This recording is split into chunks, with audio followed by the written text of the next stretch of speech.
Salut à tous, c'est cette figurine. Donc on se retrouve aujourd'hui pour un nouveau déballage.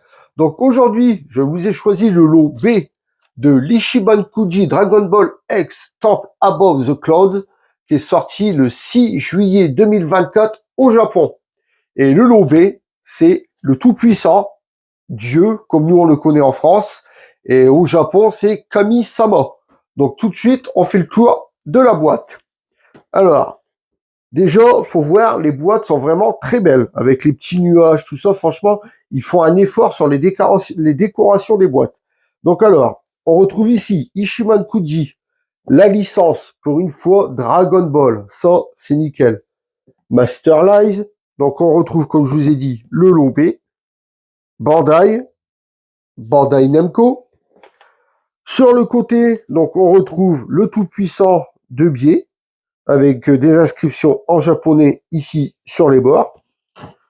À l'arrière, donc on retrouve notre figurine ici avec plusieurs formes de photos différentes. Les inscriptions en japonais. Sur l'autre côté, donc on retrouve encore le tout-puissant de 3/4 profil. Au-dessus, donc on retrouve la tête du tout-puissant, le lot B, le petit sticker comme quoi ça vient du Japon, et en dessous, il n'y a rien du tout. Donc, on prend le cutter, on enlève les scellés, et on découvre ce qu'il y a à l'intérieur. Alors, hop, en voilà un, en voilà deux, en voilà trois, celui-là c'est le plus chiant. Hop, impeccable. Donc, on ouvre, hop, hop. Donc, voilà comment ça se présente à l'intérieur. Donc, on enlève ça. Hop là. Donc, voilà comment est la figurine en sortie de boîte. Donc, comme d'habitude, je déballe tout ça et on se retrouve pour le gros plan. À tout de suite, les amis.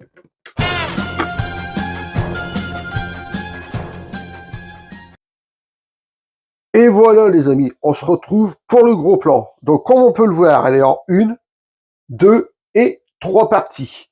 Donc, le petit socle tout transparent. Donc, ça, on verra tout à l'heure si on en a besoin. Pour l'instant, on le met de côté. Et ici, on retrouve le tout-puissant avec son fameux bâton. Donc, tout de suite, je vous mets un petit extrait et on se retrouve après.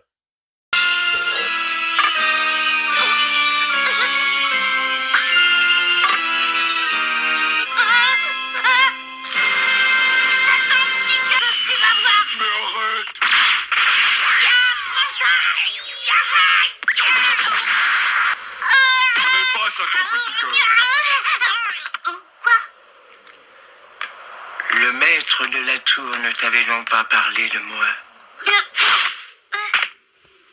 Le maître de la tour? Alors ce coquin ne t'a rien dit? Et voilà, les amis. Donc, on se retrouve après l'extrait. Alors déjà, le tout, franchement, la figurine m'a l'air d'être magnifique. Donc déjà, on va parler de son bâton. Donc, on va mettre le tout-puissant de côté. Le bâton, regardez-moi ça. Franchement, les détails qu'il y a dessus, c'est vraiment magnifique. Donc là, on retrouve bien les ronds qu'il y a dans les troncs d'herbe pour compter l'âge que le tronc d'arbre a. Regardez ça, tous les détails dessus, les petits coups de scalpel, comment ça a été sculpté, les nuances de couleurs dessus, ça nous fait un marron foncé, et dans chaque rainure, ça nous fait du noir, pour vraiment accentuer la vieillesse de sa canne. Franchement, elle est magnifique. Regardez-moi ça. Vous voyez? Flac, dans chaque rainure, il y a du noir, ou alors du marron un petit peu plus foncé. Franchement, la canne est vraiment magnifique. Le mieux, c'est là-haut. Regardez. Franchement, il n'y a rien à dire sur la canne. On dirait vraiment du bois. Je vous dis, on l'a dans sa main. On dirait vraiment un morceau de bois. Ça a été travaillé, mais de ouf. Le sculpte, la couleur, les nuances. Franchement, il n'y a rien à dire sur la canne. Elle est magnifique. Donc maintenant, on va la mettre dans la main du Tout-Puissant. Donc, hop. Bah attendez, on va déjà décortiquer le Tout-Puissant et après on leur mettra sa canne. Donc alors, son visage, eh ben franchement son visage magnifique. Regardez-moi ça, ça nous fait un vert avec des belles nuances de vert foncé pour accentuer ses rides. Là, ses yeux, c'est pareil, regardez. Bon, on a bien le regard du Tout-Puissant qu'on a dans le manga. Donc les petites antennes, faites attention car ça bouge. Ça m'a pas l'air d'être costaud. Donc faites attention de pas les péter. Là, donc on retrouve bien tous les rides sur le visage. Franchement, j'adore. Les grandes oreilles, le front, donc qui s'en va vachement vers l'arrière. Donc les nuances de couleur, c'est pareil. Il y en a même à l'arrière, vous voyez. Ça nous fait un vert clair qui part sur du vert foncé pour accentuer tous ces rides. Et franchement, ça le fait, ça marche vraiment bien. Ensuite, pour sa cape. Alors sa cape, ça nous fait on va dire un violet bleu, ouais, plus un violet qui part sur des tons de violet foncé ici pour chaque pli qu'il y a de la cape. Vous voyez là, ça nous fait un violet clair qui part sur du violet foncé ici. À l'arrière, donc c'est pareil, à l'arrière on voit bien, hein. Donc là vous voyez, ça nous fait violet clair. Ici tout le long, là, vous voyez bien que ça nous fait du violet foncé. Oh franchement, la cape c'est pareil, les belles nuances de couleurs, vous voyez ici, ça nous fait du foncé, pareil, foncé, là violet, violet clair. Donc ils ont bien mis le foncé pour accentuer les plis de la cape. Franchement, elle est magnifique. Ensuite, ses bras. Donc ces bras, on retrouve bien le jaune ici, le rouge tout le tour. La couleur n'a pas dégueulé. Là, donc on retrouve encore le rouge sur son biceps et le jaune ici. Le vert avec tous les stries qu'il y a dans sa peau. Franchement, bien travaillé. Donc sur l'avant-bras, c'est pareil. Donc vous voyez, on retrouve bien le jaune là. Le rouge bien posé, la couleur ne dégueule pas. Donc on retrouve ici, on va dire ses bracelets, mais c'est pas ses bracelets, ça fait partie de son corps, je crois. Donc ça fait partie de sa peau. Donc ici le rouge, pareil, la couleur bien posée. La main qui tient le bâton, ben, vraiment bien réalisée. Vous voyez, donc à l'intérieur, ça fait bien creux. Ici, on a bien les ongles et en plus qui dépasse. Donc faites attention, il pique. De toute façon, on le voit là au pouce. Regardez, l'ongle dépasse. Franchement, les ongles sont vraiment bien faites aussi. La main, très bien réussie. L'autre main à l'arrière, comme on peut le voir, donc de toute façon, il a toujours une main dans son dos. Donc son poing serré, les ongles pareil, bien sculptés, bien travaillés. Là, donc on peut revoir les stries sur la peau. Vous voyez, c'est vraiment bien travaillé. Là, on retrouve le jaune sur l'épaule, le rouge autour. On retrouve encore le jaune sur le biceps et sur l'avant-bras, comme l'autre bras. Oh, franchement, ce qui est de la couleur de la peau, franchement, nickel, rien à dire. La peinture a bien été posée jusqu'à maintenant, c'est un tout bon. Ensuite, sa robe. Alors, sa robe blanche. Donc, si, il y a j'allais dire, il n'y a pas de nuance de couleur, mais si, ça nous fait du blanc. Je sais pas si vous pouvez le voir à la caméra. Ici, ça fait un petit effet bleuté pour accentuer, pareil, les plis. Là, c'est pareil, vous voyez. Un petit effet bleuté ici pour accentuer les plis. Là, vous voyez bien, c'est en bas, vous voyez. Ici, je sais pas, ça fait bleuté. Là, pareil. En fait, ça accentue tous les plis de la robe pour refaire ressortir. Et franchement, ça le fait, ça ressort vachement bien. Ici, c'est pareil. Donc là, à l'arrière, vous voyez, ils l'ont même fait à l'arrière de la cape. Pourtant, vous voyez, la cape est posée comme ça. Et on regarde, on pousse la cape et vous voyez ici à l'intérieur, ils nous ont même fait des nuances de couleurs à l'intérieur de la cape. Franchement, c'est vraiment fort, hein. Son Kenji, donc son Kenji, excellent. Donc c'est pas sculpté dessus, c'est peint. Donc de toute façon, oui, vu que c'est sur une robe. Bon, par contre, ça, j'ai peur, c'est que ça s'en aille avec le temps. Parce que je vous dis, c'est juste une peinture qui est posée dessus. Moi, j'aurais cru que ça aurait été un peu sculpté dessus, mais non. C'est juste une peinture qui a été posée, mais en tous les cas, elle a vraiment été posée délicatement, vous voyez. C'est bien rond, bien peint. Il n'y a rien qui dégueule. Franchement, c'est vraiment nickel.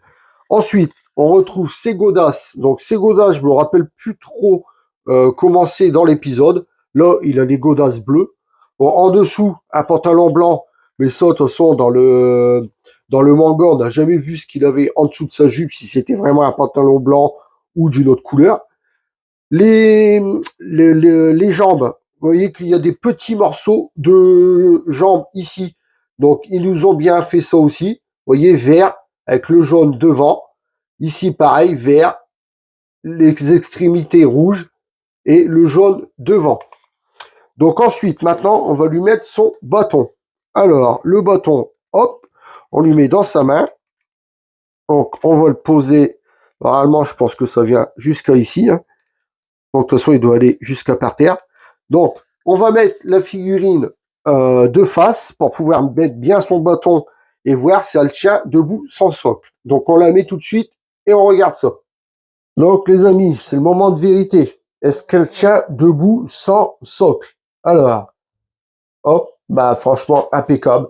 Donc, vous voyez là, le bâton ne touche pas terre. Donc, c'est pour ça que je vous disais, faut la mettre debout pour la régler. Donc là, impeccable. Vous voyez, le bâton touche par terre. La figurine n'a pas l'air de tomber. On va la mettre de tous les côtés. Mais non, franchement, apparemment, elle est bien stable. Il n'y a pas besoin de socle. Donc, au cas où les personnes voudraient le mettre, donc le socle se met sur... attendez que je regarde ça. Donc, au cas où les personnes voudraient le mettre, le socle se met sur la jambe gauche. Et vous voyez, même avec le socle, vous voyez, là, je l'ai mis.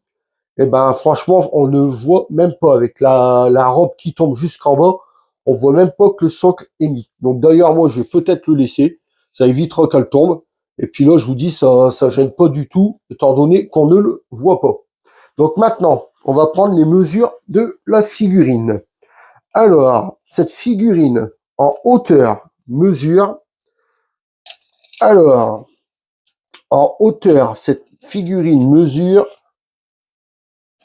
27 cm en hauteur. Ah, ça nous fait un beau joujou. Hein. En largeur, donc en largeur, où c'est le plus large, pour moi, le plus large, c'est en bas de sa robe. Donc, en largeur, elle fait du 15 cm en largeur. Et en profondeur, donc en profondeur, on va prendre sa main avec la main de devant, avec là-bas, la main à l'arrière. Donc en profondeur, ça nous fait du 10 cm en profondeur. Alors franchement, vous voyez, hein, c'est quand même une belle figurine. Le bâton en hauteur, il fait 26 cm en hauteur, le bâton. Donc vous voyez que...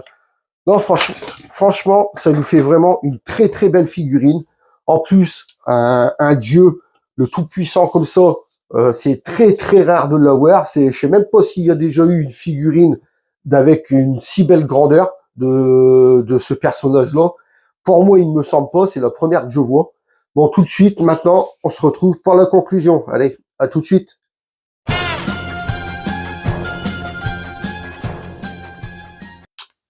Et voilà les amis, on arrive pour la conclusion. Donc aujourd'hui, je vous aurais présenté le lot B de l'Ichiban Kuji Dragon Ball X Temple Above the Cloud, qui est sorti le 6 juillet 2024 au Japon. Donc maintenant que je vous ai donné mon avis, à vous de vous faire le vôtre. Donc on arrive à la fin de la vidéo. Si vous avez aimé, lâchez-moi un pouce en l'air. Si vous n'êtes pas encore abonné, venez vous abonner.